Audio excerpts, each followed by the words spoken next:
Well, welcome, Houses of Light, English service. I noticed there was a few of us who are first or second time, right?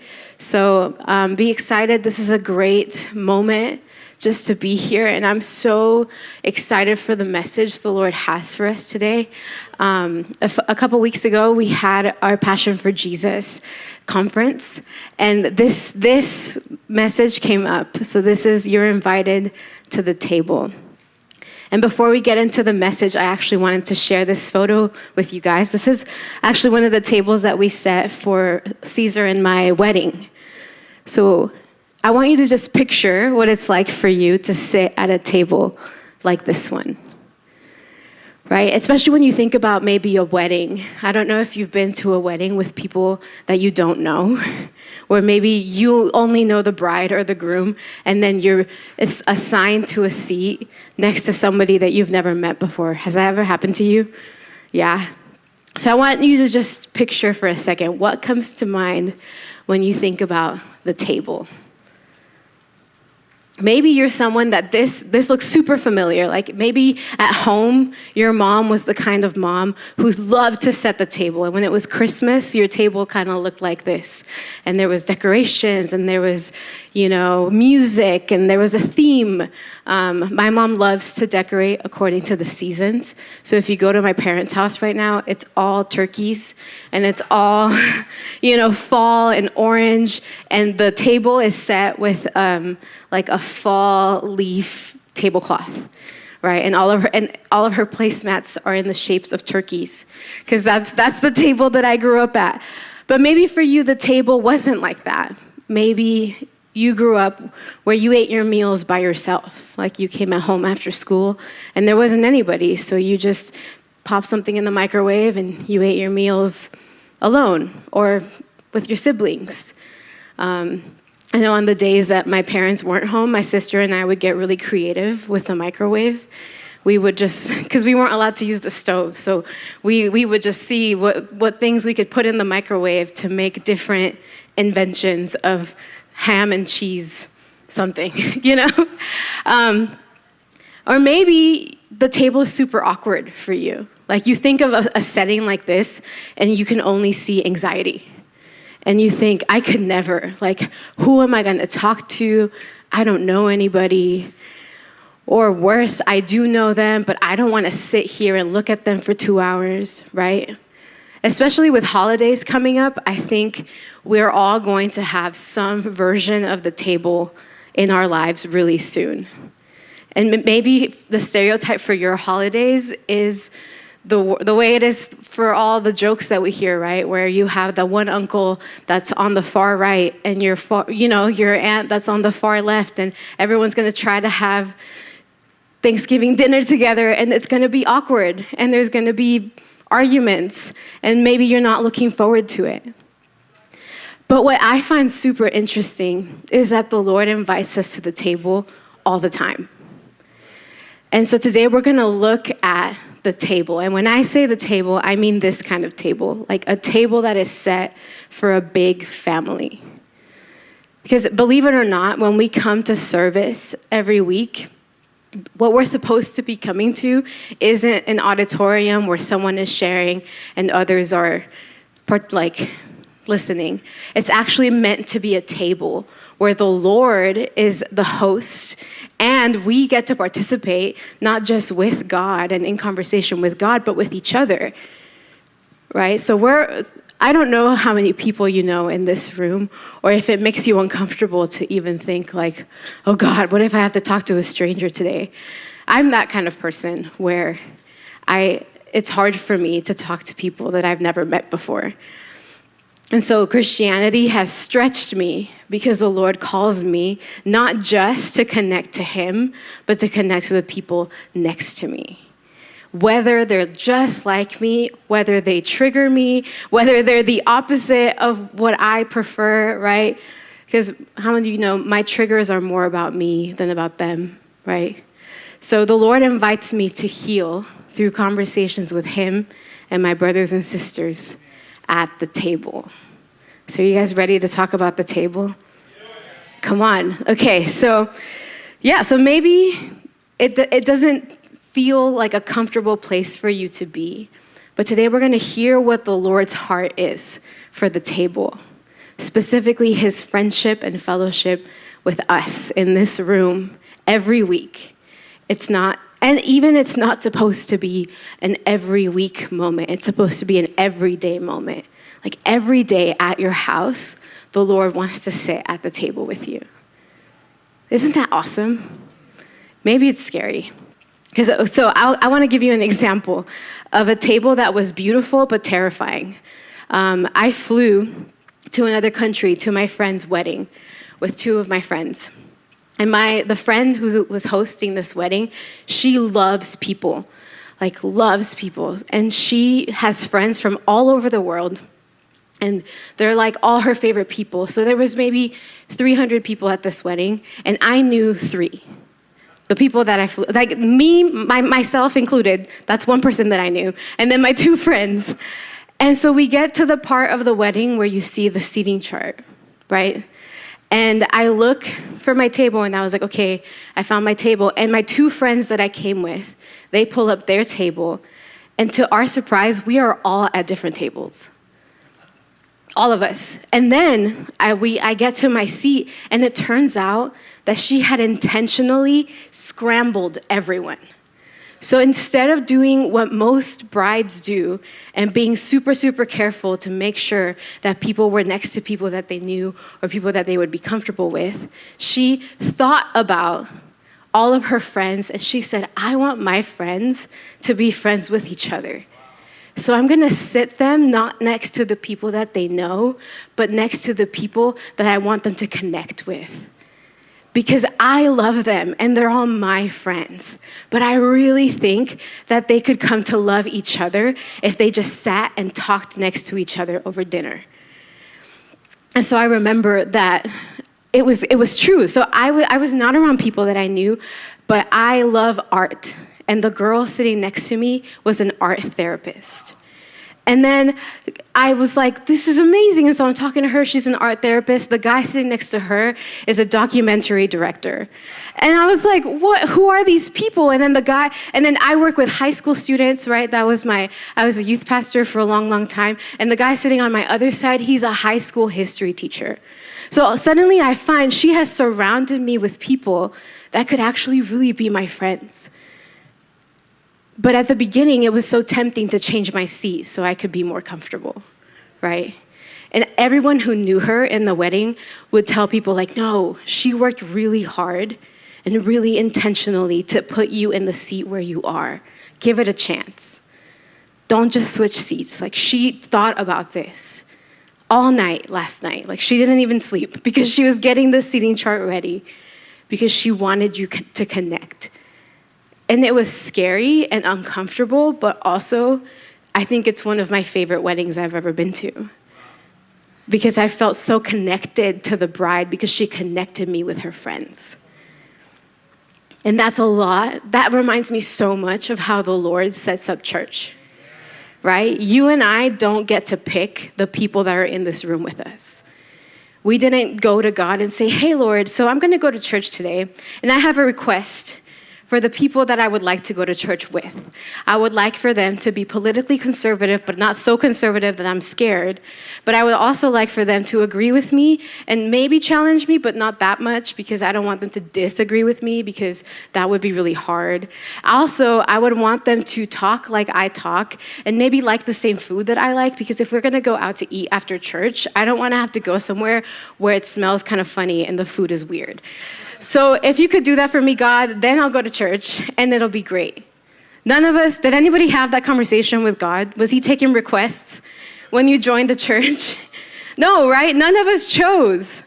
We all got here, we showed up, and we were like, okay, God is inviting me to this community. And we came here to meet with God, and that's really easy. But when it comes to meeting the people next to us, we're like, maybe next week we'll talk to them. Yeah, next week. Today I have to go. I have things, I left my oven on and the laundry's in there, so I have to go, right? But the reality is that the Lord didn't invite us only to connect with him. He invited us to connect in community. That's what the table is about. So it's scary, it's uncomfortable, but also it's the best way to grow. You find out who you are at the table. What you do with the awkward silence at the table tells you what's going on inside of your heart, right? How you respond to someone that's different from you sitting next to you tells you about your heart, not theirs. So the table is a place of intimacy with the beloved and fellowship with our brothers and sisters. It is a place where we're called to grow in intimacy through community. At the table, you become family. It is where we all gaze at the glory of God with unveiled faces and are transformed from one degree of glory to another. So did you know that friendships were meant to transform you from glory to glory? That's how God transforms us. It's in relationships with people and Him at the same time. And that's really challenging because people are hard, right? Anybody here never struggle with people? You're like, people are easy. I could talk to people all day. Hey, let's go. I love that. We need the grace you have over your life. Pray for us. Because I find people sometimes are challenging, especially when they don't think like me or when I don't understand how they think, right? And in the church, it's even more challenging because we want to hold people to a higher standard. We want people to love us unconditionally. We want them to have mercy. We want them not to gossip. And we come to church and we're like, oh man, the people here, sometimes they just look like everybody else. But that's because the people here sometimes are just like everybody else. The one that's different is Jesus. He transforms us. And we transform as we get closer and closer to Him and look more and more like Him. But until we're in eternity, we're going to have moments where we just look like people. And that, what we do with that, what we do with the hurt, what we do with the disappointment, that can take us to glory or it can move us away from the table. We get to decide what we do with it. And it's not to excuse bad behavior. That's not what we're talking about today. We're just talking about normal, regular misunderstandings, disappointment. What you do with that can bring you closer to looking like Jesus or push you further away from where He is. It's challenging, and I have felt it. I have been the person that has been like, put me anywhere except for where there's people. Put me behind a computer, put me doing the screens, not with the people. But the Lord in His kindness brought me to fellowship so that I could be formed and my character could change. Because people are the mirrors in our lives that show us where we need to grow. So Jesus' leadership takes us to the table. How many of you have heard Psalm 23? The Lord is my shepherd, there's nothing I lack. He makes me lie down in the street by still waters. He leads me beside green pastures. He restores my soul. Then it says, even though I walk through the valley of the shadow of death, I will fear no evil because your rod and your staff, they comfort me. It says, you prepare a table for me in the presence of my enemies. How weird. What would you imagine the Lord, what would you want Him to do if your enemies are all around you? Would you want your general that's leading you into battle to be like, let's stop. I need to set up a table. Let me set a place. Let me put the candles out. I know that there's a lot of enemies around you.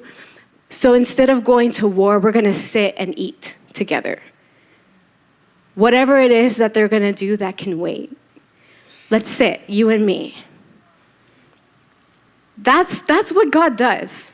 In the presence of our enemies, when we're like, God, fight them. He's like, okay, sure, but will you sit with me?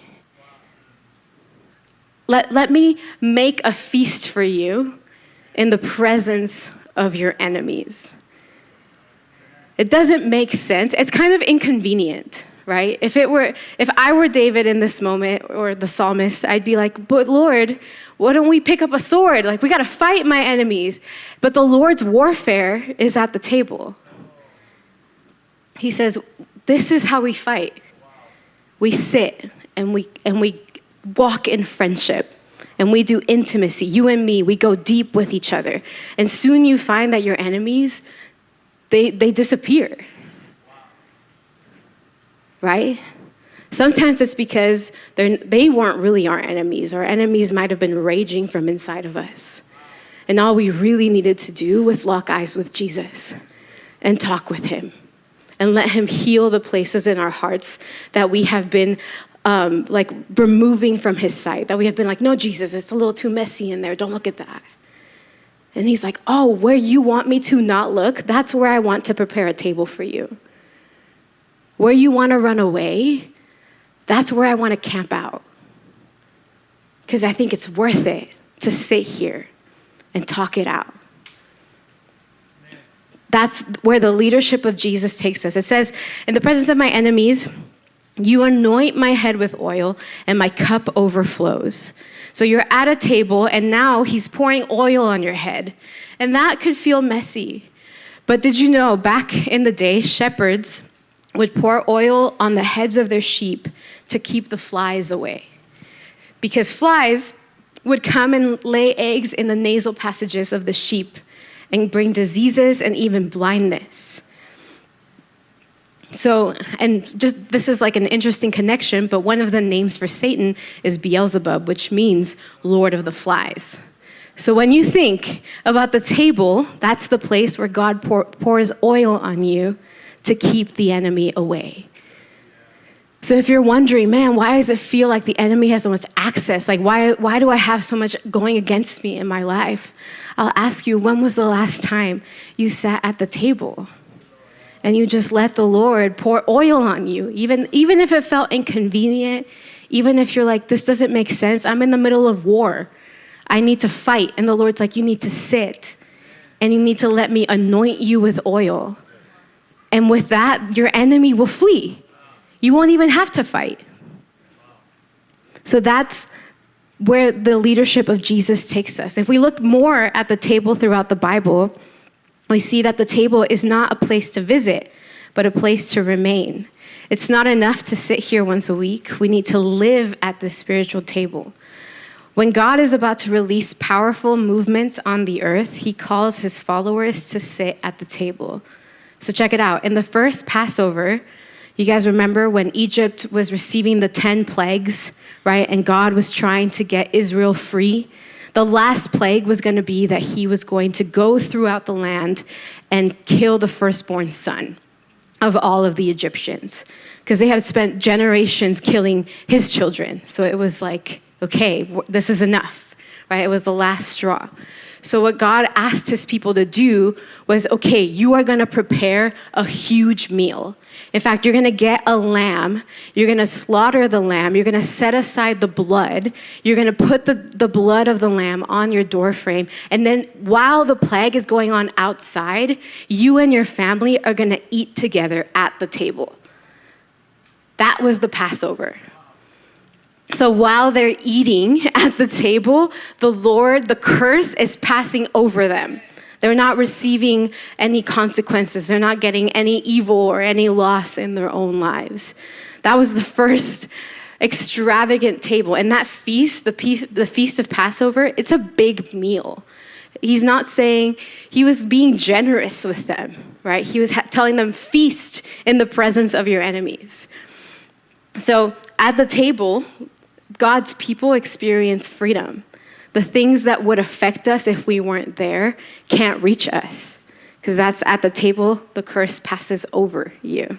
Yeah? So the next one is with his disciples. So Jesus celebrated Passover, with his followers at the table, where he prepared them for what was about to happen, his death, resurrection, and the advancement of the gospel. So at the table, God's people are equipped to fulfill the Great Commission. Today, between the first and second coming, The church has to remain at the table, celebrating the Lord's Supper in remembrance of what he did, proclaiming his return. At the table, his words cause our hearts to burn, so we can remain until the end. After the resurrection, the ones who were at the table are the ones who got to see him and burn again, the disciples on the road to Emmaus. And in his second coming, Jesus honors us at a great table with people of every tongue, tribe, and nation. At the table, Jesus will be our reward in his return. If you look in page 2, Luke 22:29-30 says, "And I assign to you, as my Father assigned to me, a kingdom that you may eat and drink at my table in my kingdom and sit on thrones judging the 12 tribes of Israel." Or Luke 12:37 says, "Blessed are those servants whom the master finds awake when he comes. Truly I say to you, he will dress himself for service and have them recline at the table, and he will come and serve them." So the table shows up throughout all of the Bible, and he's saying if you and I stay in the game, like we stay locked in with Jesus, we stay at the table. At the end, it says he comes and he will serve us. He serves us at the table. That's wild to me, that Jesus would turn around and say, okay, now it's my turn. You spent your whole life serving me, and I want to serve you. And that happens when you sit at the table. So there's 3 invitations from the Lord for us today. The first one is remain at the table. So that we're going to look at Jesus and his disciples during the Lord's Supper. You guys know the Lord's Supper was the last meal that Jesus had with his disciples before he went to the cross, right? And at that dinner, look, this is the first thing that it says. It says, during supper, the devil had already been put into the heart of Judas Iscariot, Simon's son, to betray him. So the disciples prepared this room for Jesus to have the Passover with them. And they're all sitting at dinner, but there's one guy who is physically in the room, but his heart is somewhere else. Judas had already decided that he was going to betray Jesus. So he's in the room having a beautiful dinner with Jesus. This is the moment where the disciples' feet get washed. It's the moment where Jesus teaches them the Lord's Supper, right? He says, this is my body broken for you. This is my blood poured out for you. And in the middle of that moment, Judas is gone. He's physically there, but his heart is gone. And there are some of us who have moments like this, where we are in the room, in friendship group, in church, even just in conversations with friends who love Jesus. And our body is there, but our heart is somewhere else, right? And those are the things that keep us far away could actually remove us from the table, right? As this dinner is going on, Judas leaves in the middle of it to try to go meet with the Pharisees and do the whole deal to betray Jesus. So when we leave the table, the consequences could be pretty bad. Because it's when we give ourselves to the desires of our heart that we think will fulfill us other than Jesus. And what causes us to leave the table? It could be like Judas, where we have some other agenda that feels more important. Or when Mariano was preaching this during Passion, he said it's possible that Judas thought that Jesus was going to get out of it. He was like, Jesus got out of everything. Like people tried to stone him, they never could. People tried to make him king, they never could. People tried to throw him off a cliff, they couldn't. And so he was like, I'll get a little money and Jesus will get a little glory because he's going to get out of this somehow. And it won't matter. There's others who think that Judas maybe thought he was helping Jesus. That maybe he was like, okay, if I bring him the soldiers, he'll have no choice but to fight them. And then we'll finally start the war that we've been wanting to start. You know, the whole point is Judas misunderstood what Jesus was there for. Right? It's also possible that there could be disappointment or hurt in our lives that make us want to leave the table, right? When you think about the table at home, like with your family, the first thing that can make us want to leave is pain. It's, I don't want to hear this again. Or, oh, there they go having the same argument again. And when we think about even this room, even the church, what makes us want to leave most of the time could be disappointment, or it could be hurt. It could be that I really expected people in the church to act different, and they didn't. And now it hurts. It hurts to be in the same room as them. It hurts to see them worship when I know how that person hurt me. So I want to ask, just for you to think in your own heart, are there things in your heart today that make you want to leave the table? Or where you sit here and you're like, I'm here, but I'm not really here. Right? Just just take a moment and ask your own heart. Ask even the Lord, like, are there things in my heart that make me want to leave? And even if you just immediately a memory comes to mind, where maybe you grew up in church and the leaders didn't know what to do with you.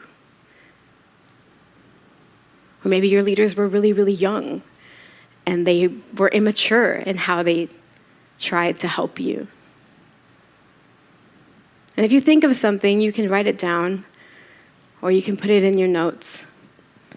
So I think it's something that the Lord wants to invite us to heal. He wants to heal those things. I don't think there's anybody in this room that has never been hurt by a person or by someone in the church. In fact, I think the longer you've been here, the more that has happened. And the more disappointed you have been because you thought church would be one way, and it's not. I remember I went through a season like that not that long ago, where everything that I expected was wrong. And all of the hopes that I had were crushed. And everything I thought to be true about God came into question. And I had a choice to make, and I think it's the same choice we all have today, which is I could leave because it hurts, or I could stay and find out what's on the other side of my pain, right? So as we continue this conversation, I want to invite you to consider what would happen if you stayed and were present.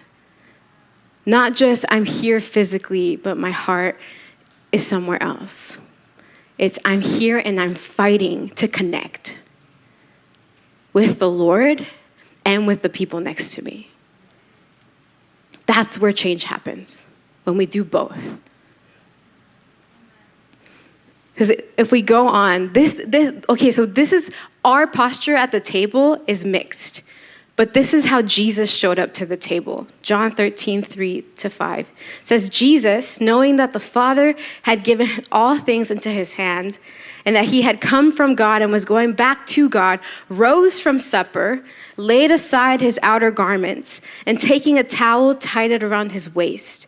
Then he poured water into a basin and began to wash the disciples' feet and wipe them with the towel that was wrapped around him.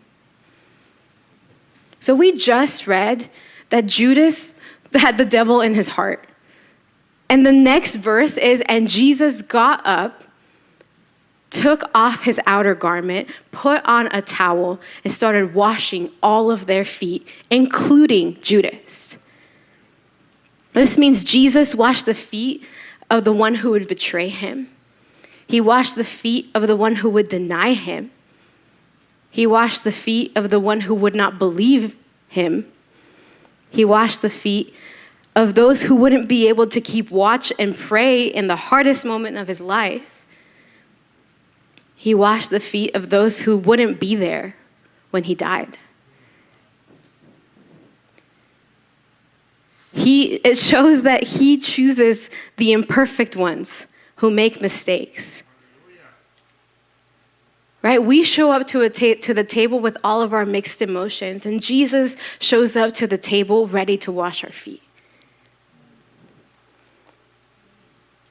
All we have to do is stay and let what he does affect us, change us. He hasn't given up. Even in that moment, I don't think he had given up on Judas. Because what Judas did is not necessarily worse than what Peter did.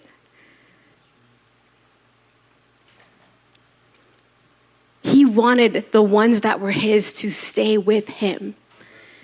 So he washed all of their feet. In fact, he had treated them all with the equal portion of love that when he said, hey, tonight one of you is going to betray me, they all looked around like, who is it? I have no idea, right? In movies that we watch, we always see Judas like in the dark corner, like, I hate everyone here. Like, but in reality, like, he wasn't any different. He was still one of Jesus's friends. And Jesus treated him the exact same way to the point that none of them had a clue who he was talking about. And they were like, is it me? Oh God, I'm sorry, is it me? It's not gonna be me, right? Right? Okay, it's not me. And then they were like, John, ask him who it is because I have no idea. And none of them knew because that's how much he loved Judas. He was not different, even though from the beginning, Jesus knew that Judas would betray him. So if you're in this room and you're like, I'm the worst, I suck, God is mad at me, I don't think he could be mad at you more than he would be mad at Judas. And if he didn't push Judas away, why would he push you away? Right? You belong at the table. If Judas belonged, so do you. This is still your place. Whatever happened, whatever agreement you made in the past, this is still the place where Jesus wants to wash your feet. So don't leave the table. That's the first thing he says. Don't walk away. The second invitation is leave other tables. So you may be sitting here, but you may also hang out at other tables. And the Bible names these other tables. There's a really strong word for the other tables in 1 Corinthians 10:21. It says, you cannot drink the cup of the Lord and the cup of demons. You cannot partake of the table of the Lord and the table of demons. Right? And we see this in Daniel. Daniel refused to eat the food of the king, Nebuchadnezzar, because he didn't want to defile himself with the king's food or with the wine that he drank. Therefore, he asked the chief of eunuchs to allow him not to defile himself. The reason for that was because their food was sacrificed to other gods. So eating their food was an act of worship to another god.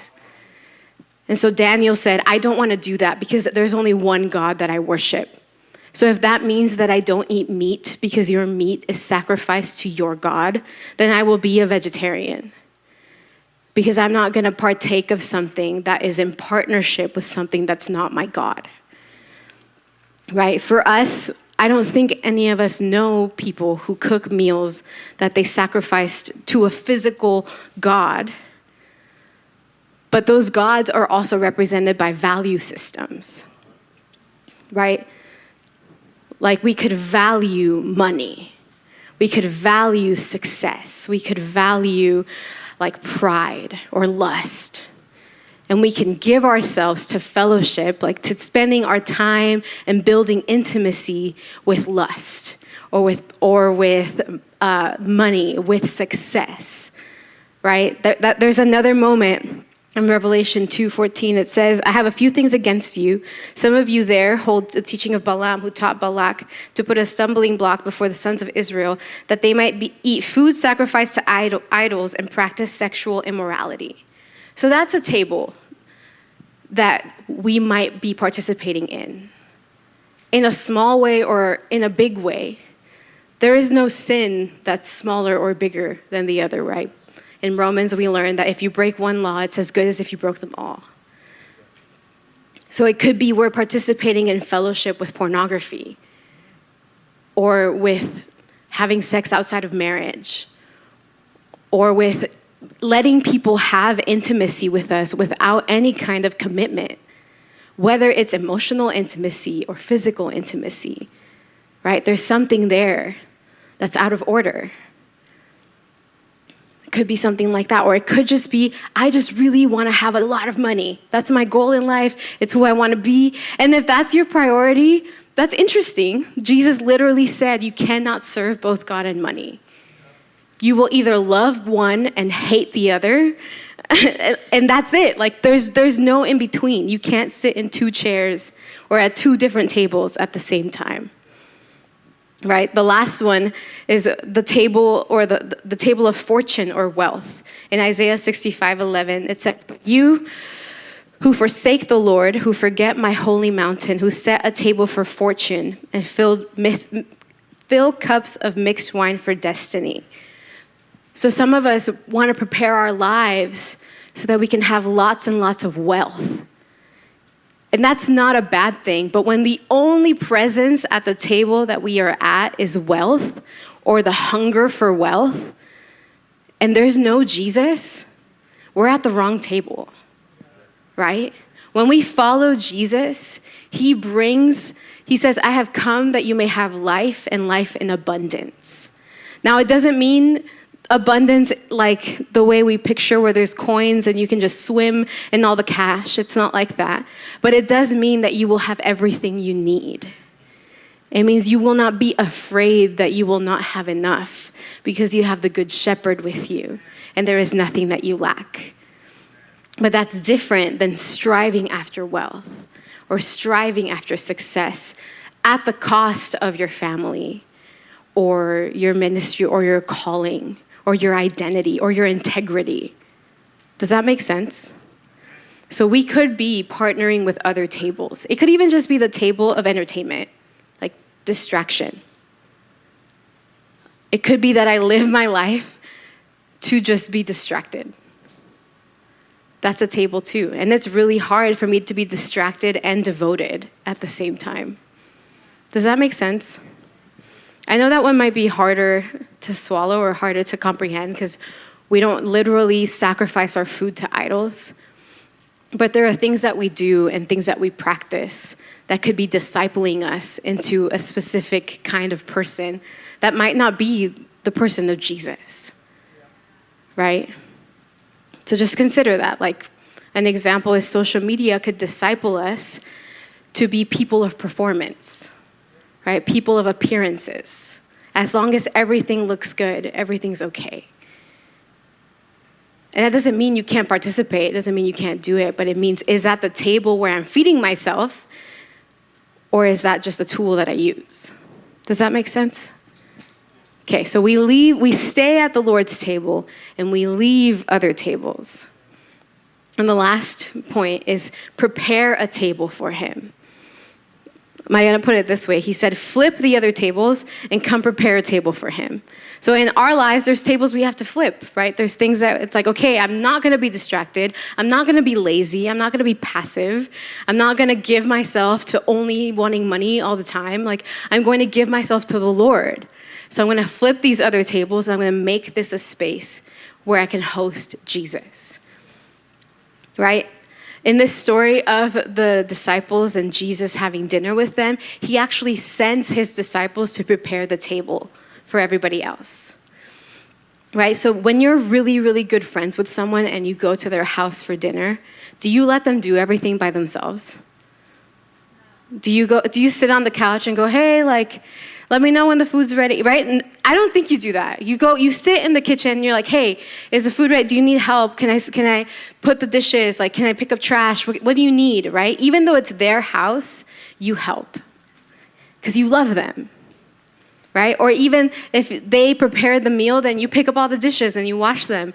I mean, if you're raised like that. I think my parents raised me like that, right? You don't go to someone's house and then expect them to wash your plate.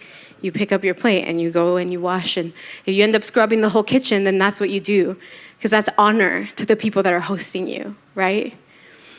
And so the Lord raises us up to be a family like that with him, where we partner with him in preparing a table.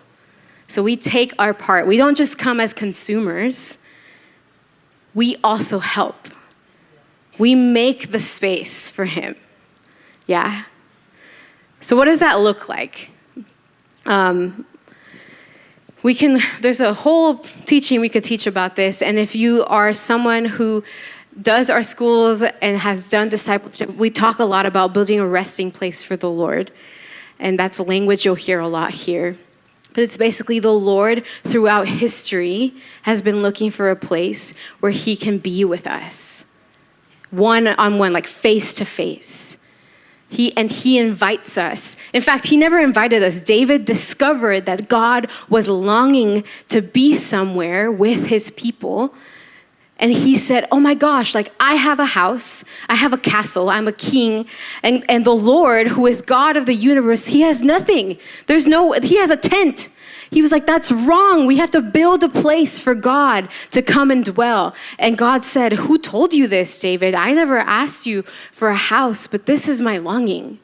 Like I created the earth so there could be a place for me on the earth somewhere where God and humanity can meet face to face, right? So David said, I'm going to do it. And he said, okay, I will give no sleep to my eyes, no slumber to my eyelids until I prepare a resting place for the Lord. What if we had that kind of passion for our own lives, our own church and our own hearts, to say, I'm not going to rest until this heart is a place where the Lord can rest. I'm not going to stop until this church, this room is a place where the Lord can rest. And how do we do that? Jesus isn't looking for craziness. Like he's not looking for what we think people look for. If we look at Luke 7, there's a moment where he's invited, Jesus is invited to a dinner with a Pharisee, a famous Pharisee. And the Pharisee's really excited that Jesus is there because Jesus is like the celebrity of the times, you know? And so he's like, great, Jesus is here, have a seat, do your thing. And then this lady walks in, she crashes the party, and she finds Jesus. And she wets his feet with her tears, and she washes his feet with her tears and wipes them clean with her hair. And everyone in the party is like, who is this woman? And she's sitting there kissing his feet. And the Pharisee, the one that hosted the party, said, Jesus, if you knew who she was, you wouldn't let her be this close to you. And Jesus said, oh, Simon, that's the guy's name. He said, Simon, I came in here and you barely said hi to me. You didn't even kiss me the way they did back then in the Middle East. He said, you didn't even greet me. And this woman hasn't stopped kissing me since she saw me. And he says, you didn't offer me water for my feet. You didn't even think that maybe I would want to clean up a little when I came in. But she used her tears to wash my feet. He said, you didn't think of any of the things that would make me comfortable. You just wanted me in the room. But she gave her whole self to minister to him. Right? It wasn't about her that moment. She wasn't trying to be the woman in the Bible. She just wanted to love Jesus extravagantly because Jesus had been extravagant towards her. Jesus had forgiven her, like the Lord had met her so much. So she said, I'm going to pour it all out. It doesn't matter who's watching. It doesn't matter what they know about me or what they think they know about me. I don't care. I'm going to pour it out. I'm going to cry. I'm going to sit here and weep and rinse his feet because he's worth my tears. He is worth my discomfort. He is worth being the center. And so Jesus basically is saying in this moment, like, she knew how to host me. She wasn't the big, impressive Pharisee that had all of the theological knowledge. She was just a broken woman who had been met by extravagant love. So if you're in this room and you're just a broken person who was met by Jesus, you are the perfect person to make space for him. He wants to be with you, right? In Isaiah, he says, "What is the house that you would build me and the place of my rest? All these things my hand has made, so all these things came to be, declares the Lord. But this is the one whom I look for. He who is humble and contrite in spirit and trembles at my word."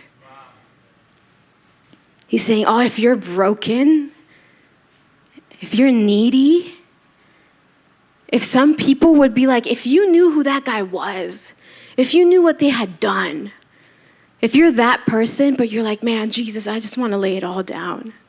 I don't care. Then you are the perfect person to sit at the table with him. This is your place. This is where you'll find healing and forgiveness, right? At the end of this moment, he tells the women, your sins are forgiven. And people are like, oh my God, he forgives sins. And it's scandalous because it's not what people would expect. And sometimes we think that Jesus wants the flashy and the lights and the performance and the squeaky clean church clothes, but all he really wants is someone who's willing to lay it all down at his feet. That's all. So that's his invitation. Stay at the table, leave other tables, and prepare a table for him. And how do you prepare a table for him? You lay it all down. You say, okay, I'm going to remove everything else, even my comfort, my so-called dignity. I'm just going to lay it down. You are my priority. You are what I came for. We lay down agendas and pretenses, and we love him extravagantly. We let him be the center and receive him in this way, and it moves his heart.